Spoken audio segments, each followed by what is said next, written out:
KFC started 50 plus. Different. You think can back then, back then not many KFCs around. Okay. Now you ask him to start, I'll go Jollibee. That's true. Yeah, but Four fingers. Four fingers. Better. Jollibee better. Jollibee better. Wow, very good. I love it. Welcome to this episode of Uncut. My name is Nicholas, and today we have a special guest with us. He is Marc Gunn. Now, Marc is a very successful businessman, so that's why today we have him here to share with us his success. Okay, Marc, can you please share a little bit more about yourself? Okay, I started my business 2005. So this year we're into our 20th anniversary. Wow. We started out very humble times, only in doing printing and embroidery. And why we actually did that was, why I actually wanted to do this business was because I realized that embroideries was something that lacked quality in Singapore back then. And so embroidery meaning like last time we have the number 4, that kind of...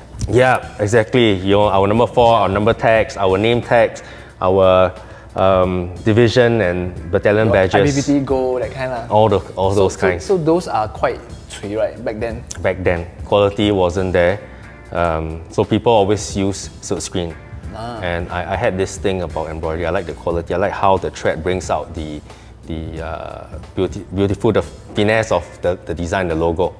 So we went into this business in a way, and why we call ourselves Ark Industries, back then Ark from Noah's Ark, you know, where Noah had to save a set of animals, a pair of each, to bring them on board the Ark to rescue them, you know. So same thing as how why we name ourselves Ark is we want to rescue our customers, our clients from bad embroideries. Moving forward to bring them on board the Ark. Understand. Exactly. So for those who do not know, Marc's company is called Ark Industries. So actually I also don't know why is it named this way. So now today we know. Yeah? Okay, so it's to save people from bad embroidery lah. Yeah, exactly. That's a fun part of it, you know. Okay. Always good to kickstart that way. But yeah, we just started with printing, with embroideries, and over the years we were very fortunate, very blessed to meet good clients. Friends would recommend business, and I would say a good turning point, or I would say the turning point was in 2008, where you know, I popped by the office of Adidas and happened to meet some friends there. Say, hey, what do you do? I said, yeah, we're doing printing, we're doing embroideries, and they were planning the Sundown Marathon back then. 2008, that's like many years ago. So we know how old Marc is. Yeah.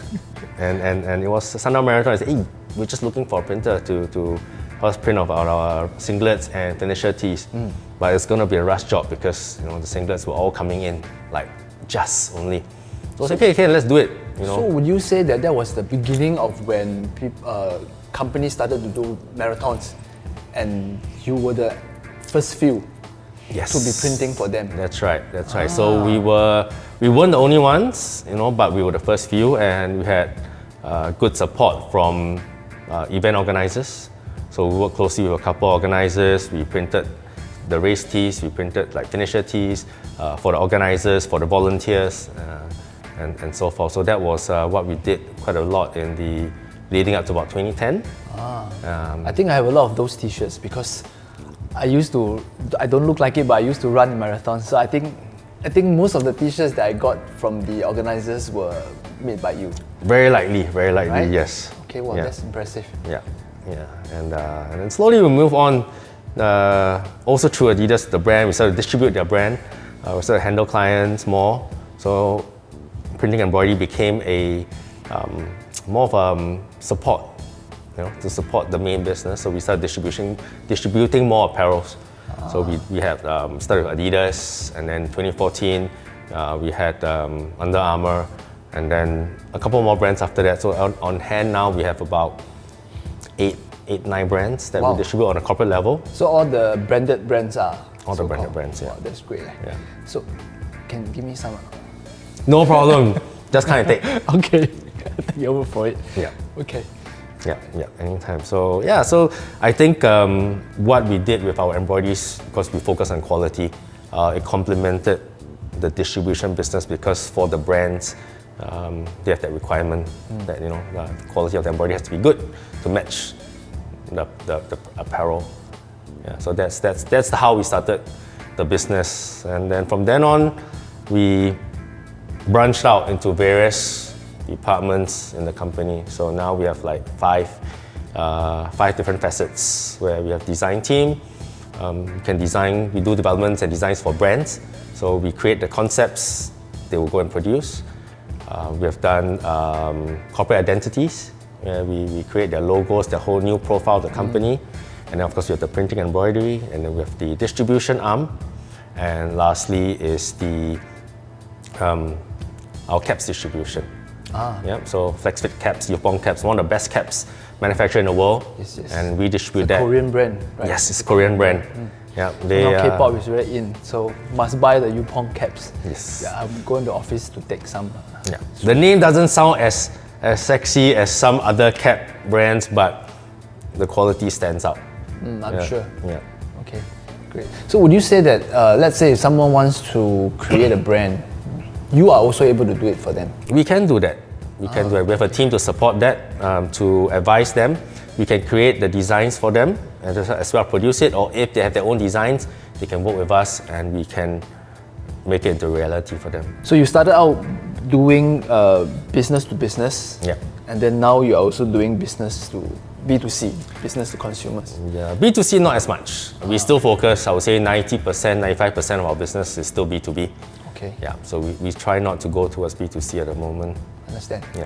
All right, good. So looking at where you were, starting from just doing embroidery and printing, you have expanded into a really big business empire, so to speak. And looking at that, what's next for you? Because I see a lot of on your IG, you look more like you are a pro golfer than making clothing. So what's that? What's going on? I have to say, I'm very fortunate that I'm able to blend business and pleasure all into one. I Right? see 'Cause pleasure only lah. you see pleasure, but business does happen when golf sure. when we're playing golf. And I'm fortunate enough that I had the opportunity, thanks to my parents, had the opportunity to play golf at a young age. I was part of the junior squad back then. Wow, I didn't know that, bro. Yeah, You yeah. don't look like that, but Yeah. Thanks to my sister also, because she's older than me and she played golf first. And she was in the national team. She played SEA Games in '93. And then represented the country for about 4 years before she went to the UK. Yeah. So That's impressive. Did get a head start in golf, so very fortunate. And so yeah, and now with golf, a lot of golf distribution that we do with the brands, the golf brands. So we have like Adidas Golf, Under Armour Golf, Titleist, FootJoy, TaylorMade. So these are all the golf brands that we do, and it's a good thing that I understand the game, so it's easier to pitch to clients on this. Now I see where the business and pleasure comes in. Because Business it's and really pleasure. overlaps. Very, very rare you get that. But Talk yes. shop over a nice game of golf. Yeah. I don't know how to play golf, but now I know if I want to learn, I can look for you, right? Can look for me. I will Come with, refer you to the right coach. Okay, great. Also, most important, the apparel is covered already. Oh, of course, no problem. If you wear any other brands, I won't be too pleased. Okay, so I also understand through these golf events, you are actually helping a very noble cause of a charity. So just a little bit on golf as well. So in the last 2 years, we started this company called Pitch. So it's Pitch by Arc, right? So why pitch? In golf, the perfect pitch leaves you with a short putt, and it's a good shot. And of course, when you pitch for projects, you need a good pitch. Oh wow! So great name. Why we call it Pitch? So it's Pitch by Arc, and we have. It's not so much on corporate golf, but we want to create experiences for clients, for our clients, for their clients. So in the last 2 years, we did the Glenfiddich Golf Invitational, which is very successful. Last year, unfortunately, it rained out. We only played 3 holes, but clients had a great time throughout the day with whiskey, throughout the dinner. And we did it this year again, just early part of this month. Great turnout. It was signed up, even faster than what we expected. And it's they had a good time. And they want us to be back next year. And hopefully, we're going to bring this around Southeast Asia for their clients, because it's only meant for their luxury clients only. Yeah, so it's a very niche market of So, clientele. could I say it's like a speed dating for business? So you match, you can have a nice session of golf and then business gets done. Yep. Right? Yep. Well, that sounds like my kind of thing. Yeah, let's go. Let's go get a game. I must go and practice. And it's not so much speed dating because you're stuck with me 5 hours on the golf course. Okay, so it's like a match lah. Yeah, it'll be a match. Okay, great. And if you're in the same buggy, you're right next to me all So the I'm way. stuck with you for 5 the whole hours. flight lah. Minimum 5 hours. Okay. Yeah. I think maybe can lah. Okay. So let's talk about the charity. Yeah. Yeah, I think the charity is something that earlier we spoke about it. I think it's really good cause. Maybe you can share a little bit more. Yeah, so I mean, there are so many charities out there in Singapore. Some get tons of support from the government, from different agencies. We do support as much as we can for various charities, but there's one charity that stands out, and that's called HEGA. So HEGA is a charity that helps rescue women, children, men from human trafficking, modern day slavery, abuse, and believe it or not, Singapore is one of the largest transit hub for human trafficking. Wow. Yeah. So when I heard that, I was like, okay, it really hit me because, I mean, we are living in such a modern day, and such things shouldn't be happening. Correct. I'm surprised to hear that we are actually a hub for human trafficking. Transit hub. Yeah. And even then, I think most of you, if in recent years you read the papers, there's this case where a girl was sold. She was actually she was 16 years old. She thought that she was coming to Singapore to work, but she was actually sold by traffickers. Came to Singapore, she was forced to work in a Juchet KTV, and so work in the KTV, and then at night forced labour into prostitution. Oh, that's sad. Yeah, very very sad. She was only 16. Yeah. So then she was rescued initially. She thought she was rescued, but the rescuers were actually part of the perpetrators, same syndicate. So forced back into confinement, and so they get tortured. You try to escape, you get tortured. It's like really POW training. It's very traumatic, I think. Very traumatic. Especially for a 16-year-old. Yeah. And this is just one of the cases. Fortunately for her, HEGA saved her, put her through rehabilitation, managed to convince her that please stay in Singapore so that government can prosecute the perpetrators. And they were caught, but the case took a long time. I think 3 years or so. Wow, that's a long time. Long time. So they were put behind bars, and for her, during the period of time, they rehabilitated her. She managed to get back to work. So initially, before I met her, she was working at one of the florists along Marymount, and it's only for a 6-month period. So as employers, we need to apply for a special permit from MOM. We go through a series of interviews, background checks, before they give us the pass to hire them, give them a proper job so that they can earn money and send it back home. I mean, what they wanted to do was always earn money, send back home.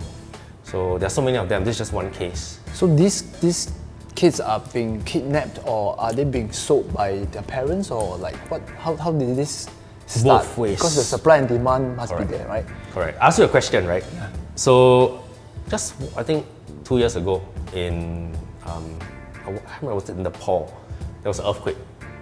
Okay, but put it in general, in an earthquake situation, who would you think would be the first people to arrive at the scene? I think the people who are there, it could be people who are there. Yeah. You think that rescuers, aid workers, humanitarian workers. Humanitarian. They will be there to look for survivors. Yeah. But I'll tell you, you're wrong. Oh. The first people that arrive at the scene are human traffickers. Wow. Because they will pick up any survivor, cross the border anywhere, and these people will be just declared dead. Oh, that's scumbag. Yeah. So that's what happens. It sounds like Singapore, the accident happened, then the workshop people come. Very fast. Right? Very fast. So same thing. Instead of tow truck, it's the, hey, come to my workshop kind of vibes. They pick them up, and to them it's like they will not get caught because Because they are declared dead. Declared dead, right? I cannot find your body. You're hidden underneath all the rubbles and everything. So that's what it is. So very, very poor thing. So Hege, as an organization, they are all over Asia. They help to rescue. Not only do they rescue, but they put them through recovery, you know. And it's a tough charity because they don't get much support, especially in Singapore, where because the people that they are rescuing, you know, for the large amount of percentage are non-Singaporeans, right? So although they might be in Singapore, but they're non-Singaporeans. So the government or the ministry is not able to support them with any funding, not able to support them with any tax incentives. You know, when I donate, I don't get 2.5 times. But I think the people that have been supporting this charity so far, they have been very giving. I think they are very giving because, I mean, whatever incentives given is secondary, I feel, because at the end of the day, it's about helping them get out of the situation. Correct. So even the heart to give, you know. So how do we help? Like, let's say if you want to support this cause. Yeah. So they have, like, they accept donations all the time. But for me, we help them. We focus on their golf charity, which happens once a year. This year for the 8th time, so we've been supporting for 8 years. We will supply totally free all their goodie bags, all the brand products from every brand that we distribute. We will buy golf flights, invite clients to come and play. Most of the time, after my clients or my friends who played, they see what's going on. The next year, they come back and support and buy their own flights to invite their own friends. Understand. I think that's a very good initiative because, like you mentioned, it's not one of the more well-known That's right. Charity organizations around. So by bringing this to a level of, I mean, for people who play golf means they're of a certain spending power, so to speak, right? And obviously they are more willing to donate. Correct. And given the fact that there is no tax deduction and they are still willing to do it means a lot. So I think it's a very noble cause. And I think for us, not just as business owners, as a person, as a human being, being able to give is always greater than receiving. Yeah. So I always feel that if we can give in the way that we can, you know, we'll definitely receive in other ways in future. So just can give. Yes, that's very nice. So I also understand that recently you have about 2 years ago, you have a baby girl, right? And I think we spoke about it before he had this daughter of his, and he was really anxious because he really wanted a child to create his perfect life. With this child, his life would be perfect. So now that you have this child, what's next for you? Like, I wouldn't say with the child life is perfect, but I'll say it's more complete. More complete lah. Right. But I think it's quite perfect already lah for him. The last time we spoke, right, he was like, oh, bro, 有这个孩子哦，就是 complete 了。Yeah, it's complete. At least, you know, you're working for something and it will go somewhere. Yeah, but it was a tough journey, you know. And to people who always think that doing IVF is taboo, talking about it is taboo, I think it's nothing wrong with it. Come forward. I'm always happy to share our IVF journey. I think myself and a few other good friends, Adrian, Xiaoming, aka Xiaoming, all went through the same thing. We just keep sharing because it's more scientific than anything else. And with the right fertility doctor, he or she will guide you along, and it's a good experience. Yeah.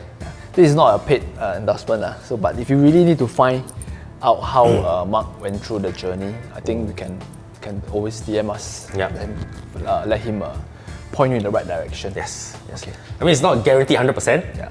You know, but again, for us, we were very fortunate that one retrieval, second transfer was successful. Oh, so it's quite a good rate. Very good rate. Very good rate. Yeah. Couldn't get any better already. Yeah. Right. Okay. So, but there's some friends who have gone through numerous, hit and miss. But I believe with the right one, you get a higher percentage.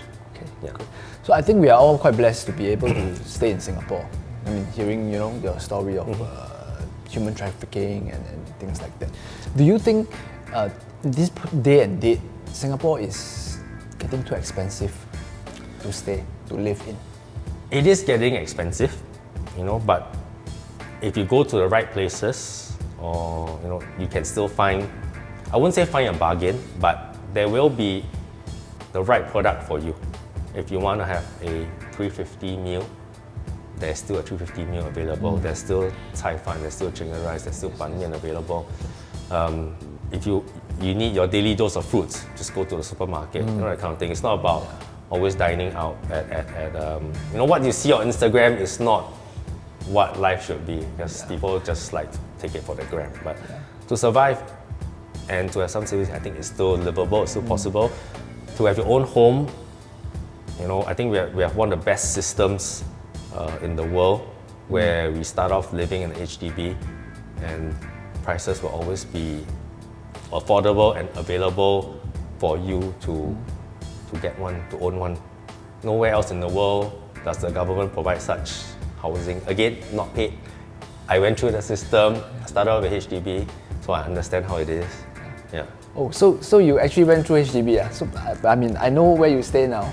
So maybe you can share with us the journey. Because I think a lot of people are saying, HDB is expensive now. Things are generally getting expensive. But I think what resonated with me that you mentioned is that you have a choice. Yeah. Right? You can have 350 Cai Fan. You can also have $20 Cai Fan. Exactly. Right? You can choose to stay in HDB, you can choose to rent, you can even choose to stay in a big house. Right? So in your situation, I think it's quite inspiring to know that you actually started out HDB. Right? So maybe you can share your progression, HDB, and then... Yeah. So back then, I met my wife. Back then we were in Australia studying together in Perth, same uni. Happened to take one elective together. Okay. And that's where pitch happens. That's when it happened. But so when people say you really dislike someone because you think this person is just so bloody irritating, this person might be attracted to you, because that's exactly what happened. So who irritate who? I irritate her lah. Okay. 这个 calculator 怎么用啊？不会用that kind of thing. So was that on purpose or not? Huh? Is it on Of course, purpose? On purpose lah. Yeah, to always be annoying. Yeah, and then That's how boys react lah. You like someone, you're actually more annoying than anything, right? Yeah. Okay, Yeah. good. So we don't know how to please them, but we know how to Take annoy note them. lah. This is a very successful trick. Yeah, and then so when we came back, she worked in a bank. She worked at OCBC as a RM, and I started off my business like almost immediate, maybe 6 to 8 months after that, and then we got married in the ROM in 2006, right? 2006, and So the HDB is the proposal lah.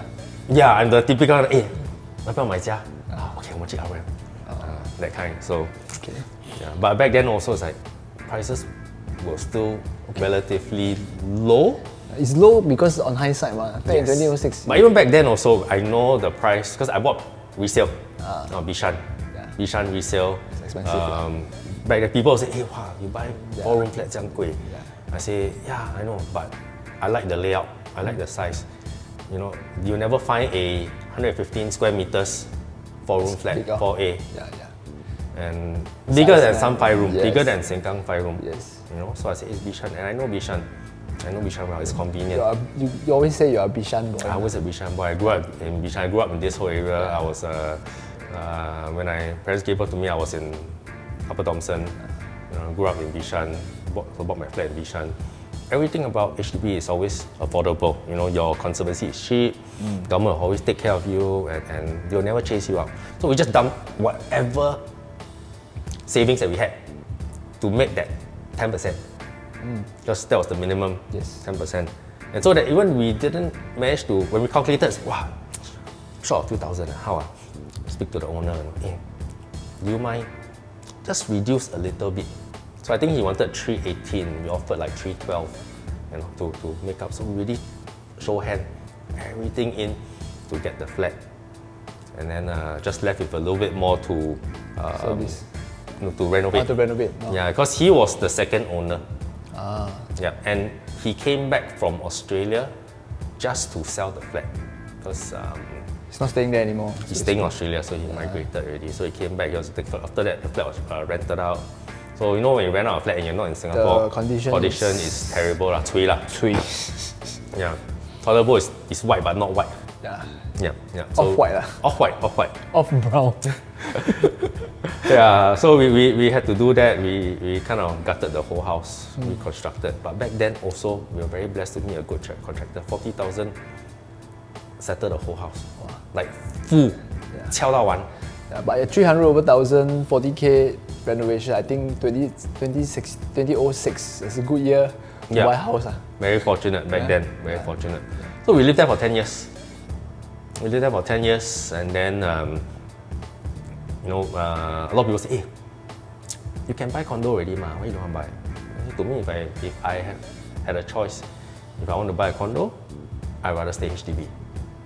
Because I buy condo, then my unit from 115 become maybe 80 only. That's what a lot of people say lah. They say instead of upgrading, it's like downgrading. I mean, you become asset rich lah. Then your installment also heavier, but your living space becomes smaller. Okay. But now Marc stays in a very big landed house. So I don't know what he's talking about. So maybe you can elaborate. So if I were to upgrade, it has to be landed. So straight all the way lah, 卖涂料啦. Yes. It's Nothing either that in between or I lah. just continue staying here. Okay, good. Yeah. Right. My installment for my flat was 1,000. To be exact, it's 1,114. Wow. Yeah. So if I want to upgrade, it has to be add another zero lah. 11140 lah. Yeah. Right. So that's what you're doing now. That's what I'm doing now, and I think we're very blessed to find this particular house. We look at a few places. This was the old estate which my parents used to live. So for me to buy back in the same estate, it's like a dream lah, Yes. And to get that location, get that unit number, again, I think it's fate. I think it's all come down to Yeah. right time, right place. Right time, and my Right sister price. just came back from her overseas deployment. Whole family was there, so they came back and said, "Hey, I need to get a place to stay." So and I'm very close to my sister, so we bought a house together. It was a detached, and then we said, "Okay, I'm gonna tear down, rebuild." So we built a pair of semi-detached, and then we can stay together side by side. Have dinners every day. Wake up, she sees her niece, and I see my nieces there. So I think it's every day dinner is like a party. That's good. Yeah. I'm supposed to visit, haven't been able to visit, so I will get a chance. Because I think the next thing that we are going to ask Marc is, are we able to do a house tour? Please come. Right. Okay, great. So we'll arrange that for another day. We do a house tour and then we throw a barbie. Yeah? Okay, great. I take his word for it. Yes. Okay. So after hearing so much, right, here comes the most interesting part, and I think most guys will be interested in this part question. What cars do you drive? I know you have one GT4. Yeah. Fully spec'd out. Yeah. Can we take a look at that one? Yeah, you can. But I think maybe by the time we do the house tour, it will be changed. Oh wow! So you are upgrading, you're living the life, lah, bro. Yeah. I'm very fortunate. I say I'm very blessed that So how many business cars? is well. How many cars? 3, 4, 5. Your mate got a car one, right? Your mate got a car one. I got 2 cars. Got 2 cars. Left car and right car. Okay. Yeah. So how many cars do you have now? Yeah, 3 cars at the moment. 3 cars. Okay. Yeah. Can you So share? family mover, drive the Lexus NX350 hybrid. Okay. Very good, efficient car, very quiet. So the baby sleeps very well. It's stable. Tried it on the north-south before with fully feel loaded. like- doesn't feel float. like- Wow. Did a decent speed, and it was a Mother's Day drive. So we went all the way up to Pahang, drove up to the mountains, stayed in one of the. Eat the durian? Didn't eat the durian, but it was very close. We had a lot of ginger, Bentong area. So we were right there. Okay. And so that car is perfect for family. The C43. C43 It's coupe. is, So bachelor we car lah. shared a car at home. Okay. And then the GD4, the 718 GD4. Okay. So my third Porsche. Okay.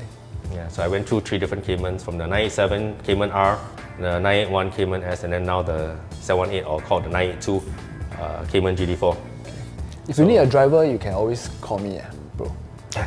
Then I need to add you to my List of drivers. List of drivers. List of approved drivers, insured drivers, that's right. So what's next for you? Yeah, I think it's most likely I'm either looking at 991.1 GT3 RS or 991.2 GT3 RS. Sounds exciting, man. Yeah, so these two are similar variants, just one variant after the other, but Facelift. yeah. So Right. most likely, I think the RS is still the one that I really want. It's a driver's car. It's I'm very excited. very I'm emotional sitting car. here, I'm very excited because I know when the house tour comes, your car is going to be there. Yeah. You're going to take a look at your house, and we're going to have hell of a time. It'll be fun. It'll be fun. You know, we just sit and stand around, just looking at the car, Yeah. looking at the options. It's yeah. No, I can feel a joy, by looking at you here. You are containing your joy. So I think that is something that really drives you. So I think you're really someone that works hard and plays hard. Yeah. Yeah, I think that is something that I feel a lot of young people should be able to resonate. Not just play hard, you must also work hard. Work hard. You have to work hard to be able to play hard, and to have a very understanding life partner. Life partner, happy wife, happy life. Yeah. Okay, You know, she great. needs to understand that this is your enjoyment. Just now we were having a conversation. The wife very understanding one, straight away said, hey, you don't think so much, just go and get the RS. If not, you buy nothing above RS, you backside itchy and Still want to change. Still want to change. That's right. So I think very good, very supportive.